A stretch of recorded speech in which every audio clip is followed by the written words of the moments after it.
እዚህ ምድር ላይ የማንቀበላቸው እውነታዎች አሉ። ማንም ሞትን አይፈልግም። ሞት ባይኖር ደግሞ ፍቅር አይኖርም። አየህ፣ አንዳንዴ ራስ ወዳድነት ይመስለኛል ሰው እንዳይሞት ማሰብ። አምነን አንድ ልጅ እንደዚህ ብሎ ጠየቁት።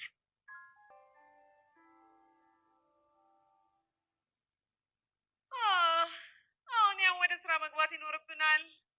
የምን ስራ እንዴ? ያው ወይዘሮ ሙርዚናም ሆነ አቶ አምነን ይሄን ነገር ማወቅ አለባቸው። እንዴ? ቢቆጡንስ ግን? ትውጫዋለሽ ልበልሽ? በቁጣ ይሄ ነገር የሚቋረጥ ቢሆን ኖሮ እኮ አንቺ ራሱ አትፈጠሪም ነበረ። ማለት አይተዩ፣ ያው ባለቤትሽ ከሆኑ ስለዚህ ነገር ሊጓጓ ይገባል። ስለዚህ አርግሻለሁ። የሆነችሽ ነው የኔ ልጅ? አዎ። ቆይ ለምን? ማለቴ እንዴት? ምን አይነት ጥያቄ ነው? ደግሞም እንደዚህ አይነት ወሬ ብቻችሁን ነው ማውራት ያለባችሁ።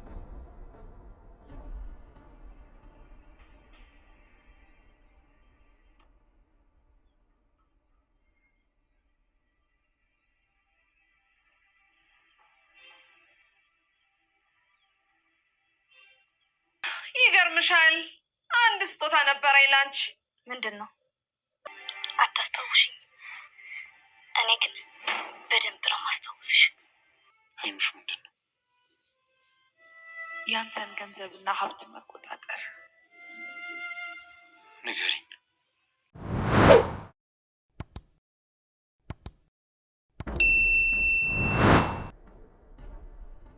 ሰላም፣ እንኳን ደህና መጣችሁ። ወደዚህ ዩቲዩብ ቻናል ስትገቡ ሰብስክራይብ እና ላይክ ያደረጋችሁ የምለቃቸው ነገሮች በጊዜና በወቅቱ ይደርሷቸዋል ማለት ነው። በአሁኑ ሰዓት ላይ የአምናን ቤትና እንዲሁም ደግሞ የወይዘሮ ሰምሃል ቤት ሁሉም ሀዘን ድባብ አድብቶበታል። በጣም የሚገርመው ነገር በአሁኑ ሰዓት አምነን የእናቱን ትውስታ እያሰበ በጣም የተጎዳበትን ሁኔታ እያየን ነበረ። በሌላ በኩል ቤሌን እንግዲህ በጣም አዝናለች። እጅጉን ልቧ ተሰብሯል። በተለይ ደግሞ ያዘነችው ወይዘሮ ሰምሃል በህይወት እያሉ መድኃኒት ቀይረሽ አንቺ ነሽ የገደልሻቸው በሚልበት ወቅት ነበረ የእሷ ጉዳት የጀመረው። ከሌላው ጊዜ ቆይታ ጊዜ በላይ አሁን ላይ ያለው ነገር እጅግ በጣም ያስጨነቃት ቢሆንም ግን ደግሞ ያን ቀን መመለስና ያንን ቀን ተመልሶ እንደዛ የሆነ ነገር ማስተካከል እንደማይቻል ሁላቸውም አምነዋል። በአሁኑ ሰዓት ወይዘሮ ሰምሃል ካጠገባቸው የሉም። ሁሉም ሀዘናቸውን እየገለጹ ይገኛሉ። ግን ደግሞ ገሚሶቹ የራሳቸውን ላይፍና ህይወት እያስቀጠሉ ይገኛሉ። ቤለን በጣም አዝናለች። እንዲሁም ደግሞ እናት ዛህራና እንዲሁም የገዛ እህቷ እንዳዘነች ያስታውቃል ማለት ነው። ጄሪ በዚህ ሰዓት እርግዝናዋን ወደዋለች፣ ተመችቷታል። ህልምሽ ምንድን ነው ብሎ ሲጠይቃት ነበር። ህልሜን ልኖርበት ተው፣ አስበሽ አቅደሽበት ነው እያደረግሽው እያላት ነበር አምናን። ግን ደግሞ ጄሪ አስባበትና አቅዳበት እንዲሁም ደግሞ ህልሟን ልትኖረው ሀብቱን ንብረቱን ልትወርስ የገባችበትን መንገድ እሱ አላወቀም። እኔ የምኖረው ለህልሜ ነው ስትለው ህልምሽ ምንድን ነው ብሎ በጠየቃት ሰዓት በዛ ወቅት ላይ ነበረ ህልሜ ያንተን ገንዘብ ሙጥጥ ማድረግ ነው በማለት በሀሳቧ ስትመልስለት ነበረ።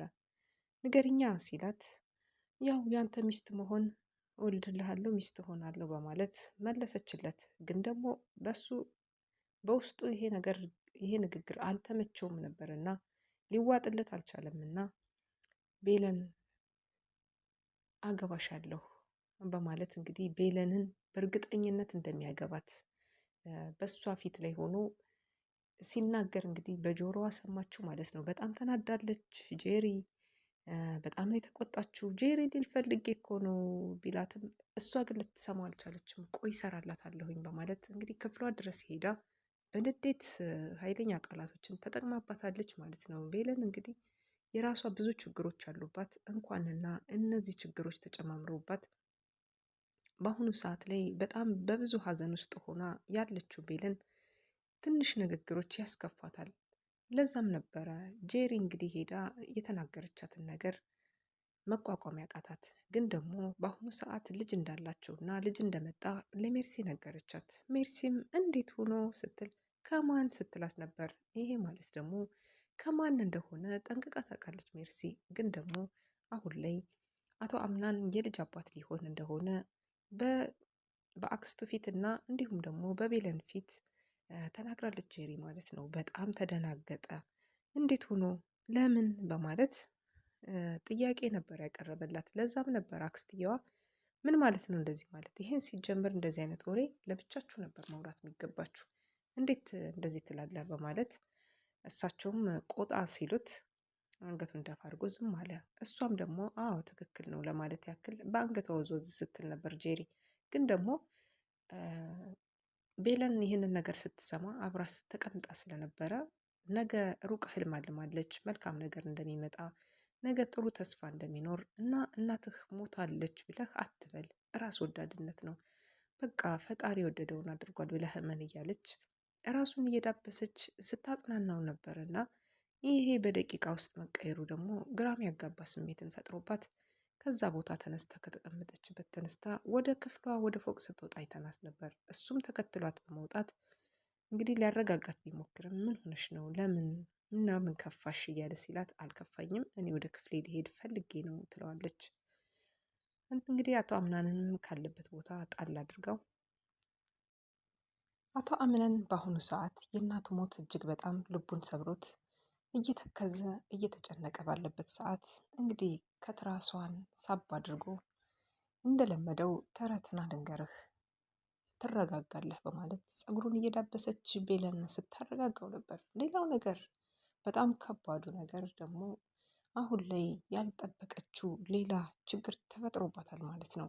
ሜርሲ እንግዲህ በጣም አደገኛና በጣም ጥብቅ ሰው መሆኗን የሚያስታውቀው እንግዲህ ከዚህ ቀደም የአቶ አምናንን እናት ስትገል በዛ ሰዓት ላይ እንግዲህ የያዘችባት አንድ የቪዲዮ እና የሪከርድ ምስል ነበረ ማለት ነው። ይሄ ደግሞ አሁን ላይ እንግዲህ በጣም በጣም ድንጋጤ ውስጥ ከቷታል ማለት ነው። አላሰበችውም፣ አልጠበቀችውም።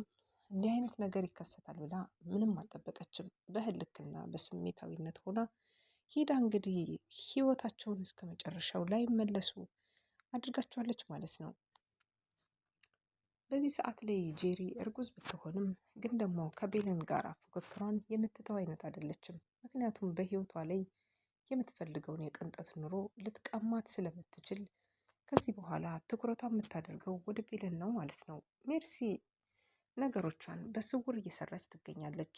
ግን ደግሞ አሁን ላይ የአቶ አምነን እናት መሞታቸውን ተከትሎ እህታቸው እዛ ቤት መኖራቸውና እህታቸው እያንዳንዱን ነገር የእሳቸውን ቦታ ተክተው ሊሰሩ እንደሆነ እየተናገሩ እያየን ነው።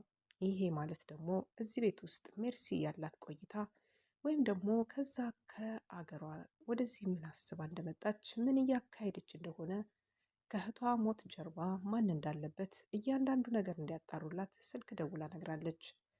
እውነት የአቶ አምናን እናት መሞት ጀርባ ማን እንደሆነ እጁ ያለበት ይህንን ለማወቅ እየተጣጣረች ትገኛለች። ሜርሲ ግን በተቃራኒው ብዙ መረጃዎችን ይዛለች። ጄሪ መድኃኒት ስትቀይር የሚያሳየውን ቪዲዮ በእጇ ይገኛል። ይሄም የራሷ ተግባርና ስራ ነበረ። አሁን ላይ ደግሞ ከባዱን ወንጀል የፈጸመችቷን እንዲሁም እስከ መጨረሻው ድረስ እናቱን ያሰናበተችቷን ወንጀለኛም በቁጥጥሯ ስር ውላለች። ሜርሲ ማናት? ሜርሲ ምንድን ነው ከዚህ ቤት ጉዳይ የሚያያይዛት?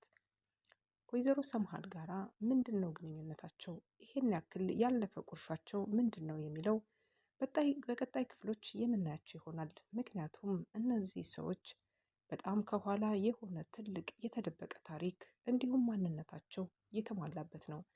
በሰርጉ ዕለት እንዲሁም ቀለበት እያሰረላት አቶ አምናን አንድ እጅ ተቆርጦ በካርቶን በስጦታ መልክ የመጣው ምክንያቱ ምንድን ነው? ማን ነው ያንን ያደረገው? ይሄንንም አጣርተህ እንድታመጣልኝ ይፈልጋለሁ ሲሉ የሰምሃል እህት እንግዲህ ይህንን በቀጥታ ሲያስተላልፉላቸው ነበረ። አሁን ላይ ትኩረታቸውን አድርገውት ያሉት ሜርሲ ላይ ነው። ሜርሲ ማናት? ምንድናት? ምን አስባ መጣች? ከዚህ ቤተሰብስ ምን ትፈልጋለች? የዚህ የትልቁ ቤት ጉዳይ ምንድን ነው? አቶ አምናንስ አባት ለመሆን መታደልን አልፈለገም። ምክንያቱም ደግሞ አባት አይቶ ያላደገ በመሆኑ ስለ አባት ፍቅር ስላልገባው ለልጄ አባት መሆን እችላለሁ ወይ ብሎ ጥያቄ ራሱን ጀምሯል። በሌላ በኩል አሁን ላይ ቤለን ከህይወቱ ልትወጣ አስባለች። ምክንያቱም በዚህ ሰዓት ላይ በህልክና እንዲሁም ደግሞ ባልባሌ ጸባዩ ተነስቶ ወደ ጄሪ ሄዷል። ሄዶም እርጉዝ ናት ጄሪም እርጉዝ ብትሆንም ከዚህ በኋላ የእነሱን ህይወት ኑሮ ልበጠብጥ አልፈልግም። ስለዚህ ቀሪውን ህይወታቸው በሰላም ይኖሩበት፣ እኔ በመካከላቸው አልገባም ስትል ለእናት ዛህራ እያወያየቻት ነበር። ቤለን ትክክል ናት። ከዚህ በኋላ ከህይወቱ ልትወጣለት ይገባል። መጨረሻው ላያምር ይችላል። የጄሪና እንዲሁም ደግሞ የሜርሲ ግንኙነት። ምክንያቱም ከዚህ በኋላ እሷን ለመጠቀሚያነት እንደምትፈልጋት እርግጠኛ ነኝ።